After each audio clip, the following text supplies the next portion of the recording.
Nous sommes ici ensemble pour presque 3/4 de la journée, sous les auspices d'abord de ce challenge Edmond Michelet, qui a été créé par Henri Bailly, son ami, deux anciens déportés qui se sont rencontrés en 1959, qui ont été résistants tous les deux.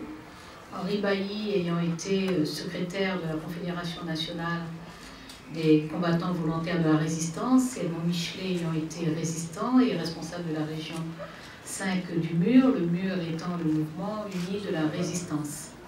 Nous sommes donc sous les auspices de ce challenge qui mobilise les jeunes, notamment de la protection judiciaire de la jeunesse, qui leur permet pendant une semaine, à l'initiative de l'association Edmond Michelet et Henri Bailly, du directeur national de la protection judiciaire de la jeunesse, des directrices et directeurs régionaux, de tout le personnel de la protection judiciaire de la jeunesse, mais également bien entendu des organisateurs de ce challenge qui a une quarantaine d'années d'âge, des partenaires qui acceptent de s'y associer, de la mairie d'Istres qui a accepté en une dizaine d'années d'accueillir 2 fois ce challenge, de permettre que plus de 300 jeunes relevant donc de la protection judiciaire de la jeunesse et venant d'un pays ami, voisin, la Belgique, se retrouvent pendant une semaine pour ces confrontations sportives dans le plus bel esprit du sport, le fair play, le dépassement de soi,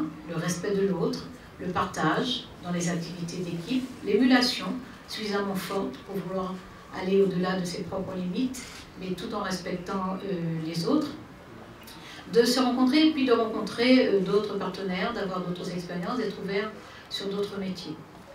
Nous sommes sous les auspices de ce grand challenge qui a choisi pour thématique de cette année la solidarité, avec toutes les valeurs qu'entraîne la solidarité, la cohésion, le souci de l'autre, la conscience que l'on n'est pas seul, il faut à la fois être à la hauteur de sa présence dans la société, de sa présence au monde, mais d'être à la hauteur, bien entendu, de sa responsabilité vis-à-vis des autres.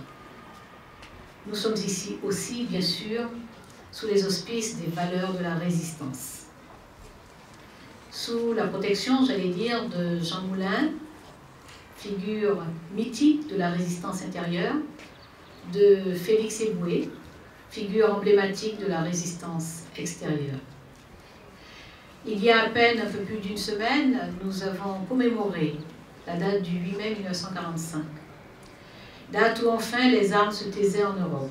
Où enfin, la résistance, la lutte pour la liberté, pour l'égalité entre tous les hommes, toutes les femmes, pour la fraternité entre tous, les valeurs de la République, était enfin victorieuse de la barbarie, qui pendant 5 ans avait entraîné la France dans la domination, l'occupation, la collaboration, l'humiliation, la déportation, l'extermination. Mais dès les premiers temps de ce moment, de ces années de barbarie, les femmes et les hommes de ce pays ont dit non. Dès les premières années, ils se sont organisés, parfois individuellement, parfois avec quelques amis, et de plus en plus en réseau. Aux côtés du général de Gaulle, qui, après son appel du 18 juin, a permis le rassemblement des Français et de tous ceux qui, vivant sur le territoire français, mais dans l'empire colonial, refusaient qu'une nation aussi lumineuse que la France puisse être éteinte sous la barbarie, des femmes et des hommes se sont rassemblés dans les forces françaises libres, aux côtés du général de Gaulle, et dans la résistance intérieure. Jean Moulin fait partie de ces femmes et de ces hommes qui ont dit non très vite. C'était le plus jeune préfet de France en 1938. Il était préfet de Loire. Et il a très vite décidé de ne pas se soumettre. Il s'est opposé dès juin 1940. Il a refusé d'obéir aux Allemands. Il a rejoint la résistance. Il a été d'ailleurs révoqué par le gouvernement de Vichy. Il a décidé de rejoindre le général de Gaulle à Londres. Le général de Gaulle lui a confié la mission haute, noble, difficile, de rassembler la résistance intérieure. Et il s'est attelé à la tâche. Il a réussi effectivement à rassembler les grands mouvements, combat, libération, les francs-tireurs, à les réunir dans ce mouvement uni de la résistance, le MUR, et à faire en sorte que ce rassemblement préfigure le Conseil national de la résistance, qui sera le premier à présider. Et le ministre des Anciens Combattants vient de vous rappeler une date importante, c'est celle du 27 mai 1943, la première réunion du Conseil national de la résistance. Ce Conseil national de la résistance pensera l'après-guerre. C'est lui qui fera vivre les valeurs de la République. C'est lui qui décidera qu'il faut nationaliser l'électricité, s'assurer que dans tous les points du territoire, aussi loin que vive un citoyen, dans un village reculé, il doit pouvoir avoir accès à l'énergie, à l'électricité, au même tarif que celui qui vit dans une très grande ville. C'est le Conseil national de la résistance qui a posé les bases des services publics majeurs, l'éducation pour tous, comme c'était déjà le cas en France, depuis Jules Ferry, et après, avec Jean Zay, mais déjà pensé depuis l'époque de Condorcet. Le Conseil national de la résistance va faire en sorte que l'ensemble du territoire soit émaillé, occupé par des services publics, qui mettent à la disposition de chaque citoyen le savoir, la connaissance par l'éducation, la culture, mais aussi tous les services nécessaires à l'exercice de la citoyenneté, l'énergie, l'eau potable. Ce Conseil national de la résistance, il est donc créé à l'initiative de Jean Moulin avec les autres résistants. Ils ont donc rejoint le général de Gaulle très tôt. Ils ont compris très vite qu'il fallait s'organiser en réseau. En réseau pour assurer la communication clandestine, les sabotages nécessaires, l'accompagnement des fugitifs, la protection des enfants juifs. Parce que ces années de barbarie ont été des années d'occupation, je l'ai dit, d'humiliation, de déportation d'enfants juifs, de femmes, d'hommes, de déportation de résistants, de déportation de tziganes, de déportation d'homosexuels, de déportation de combattants venant de toute la France lorsqu'ils étaient faits prisonniers, venant de tout l'empire colonial. Ces femmes et ces hommes se sont réunis et Jean Moulin en est la figure mythique parce que sa vie trop courte est émaillée de grands et beaux événements. Il est arrêté, il est torturé, il tente de se suicider en se tranchant la gorge. Il y a d'ailleurs des photos célèbres où on le voit avec son écharpe rouge, dissimulant la cicatrice de sa gorge. Il part, je le disais, à Londres et rejoint le général de Gaulle et il assume pleinement la mission qui lui est confiée. Il sera arrêté à Caluire par la Gestapo, amené à Paris, torturé. Il mourra dans le train qui le conduira en Allemagne, sans avoir parlé. Il mourra le 8 juillet 1943. Figure mythique de la résistance intérieure, qui, par ses actions et son courage, a permis que la résistance extérieure apporte sa part d'efficacité, avec les mêmes motifs, les mêmes convictions, le même engagement et le même dévouement dans l'action. Félix Éboué est une image mythique, emblématique de cette résistance extérieure. Il est né en Guyane, il est venu à Paris pour suivre les cours de l'école coloniale d'administration.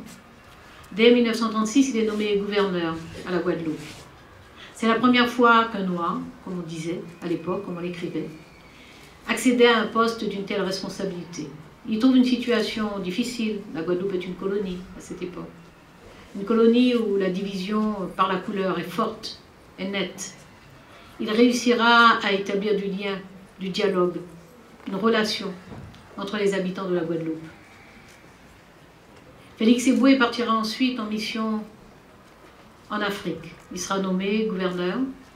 Il se fera remarquer par l'attention qu'il porte aux langues africaines, aux cultures africaines, aux usages, aux modes de vie. Une relation apaisée entre l'administration et les habitants. Une relation de justice, une relation de respect. Dès le 18 juin 1940, il fait connaître son adhésion au message du général de Gaulle. Et en août 1940, déjà, il proclame le ralliement du Tchad à la France libre. Et ce ralliement du Tchad à la France libre va entraîner le ralliement de toutes les autres colonies d'Afrique francophone.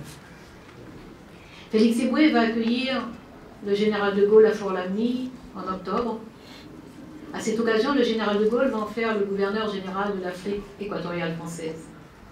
Et Félix Éboué va faire de l'Afrique équatoriale française le carrefour géostratégique du point de départ des premières troupes, sous l'autorité des généraux Larmina, Koenig, Leclerc.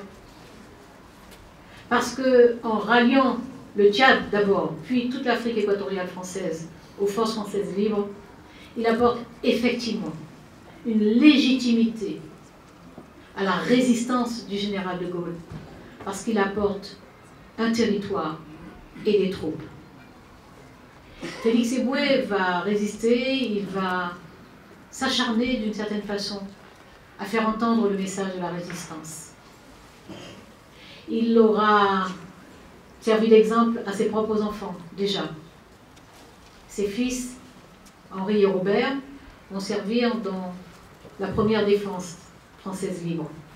Son fils Charles va servir dans les forces aériennes françaises libres. Sa fille, Ginette, va servir parmi les volontaires féminines.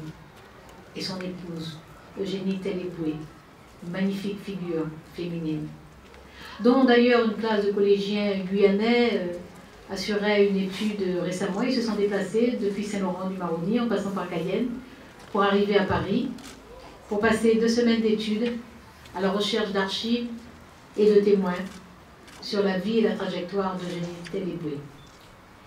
Félix Éboué ne ménagera pas ses efforts et il décédera le 17 mai 1944. C'est un jour anniversaire aujourd'hui. Jean Moulin, Félix Éboué sont des figures magnifiques, sublimes. Et je vous invite, vous les jeunes, à plonger dans la vie de ces hommes, mais des autres aussi.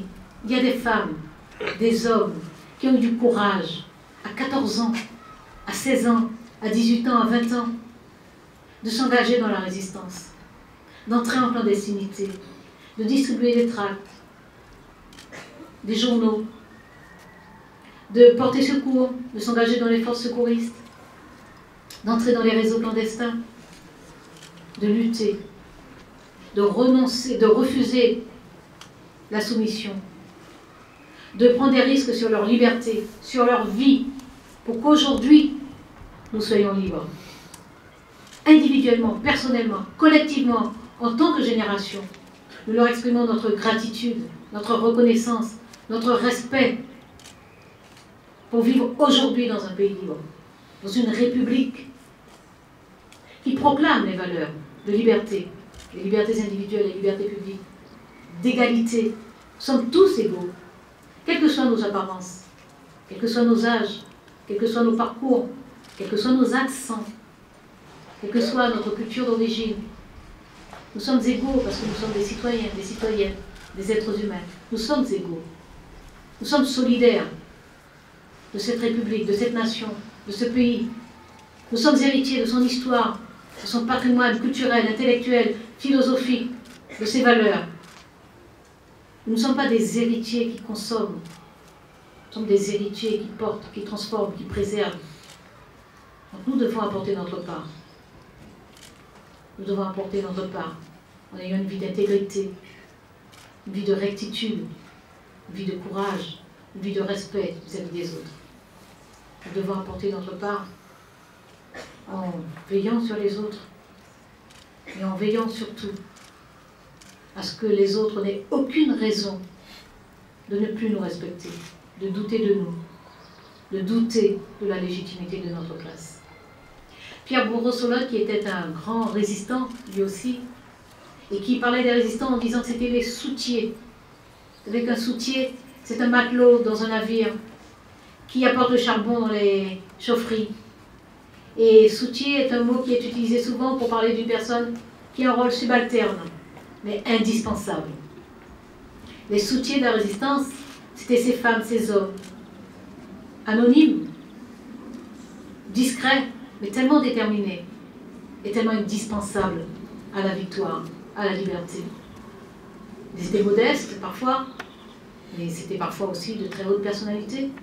C'était parfois des personnes ayant une situation matérielle très confortable, mais qui étaient attachées à ces valeurs. Et cet ensemble des plus modestes économiquement aux plus élevés dans la société, qu'ils ont additionné leurs efforts et qu'ils ont contribué à la libération de ce pays. Ils nous servent d'exemple. Mais nous ne devons pas nous contenter de contempler ces exemples. Nous devons faire en sorte qu'ils nous inspirent. Pierre Brossolette, encore, grand résistant, disait que ce que nos morts attendent de nous, ce n'est pas un sanglot, c'est un élan. Je vous invite donc à réfléchir. Quel élan vous pouvez apporter individuellement, collectivement? Quel élan nous pouvons apporter pour dire, non pas seulement par des mots, non pas seulement par une émotion profonde, mais par l'exemple de notre vie, par l'exemple de nos vies, comment nous sommes reconnaissants à ces hommes et ces femmes magnifiques. Félix Éboué s'est adressé à des lycéens en 1937, à la Guadeloupe, à l'occasion d'une remise des prix. Il leur a dit qu'il faut jouer le jeu, c'est-à-dire respecter les règles de la société. Il leur dit, jouer le jeu, c'est être désintéressé.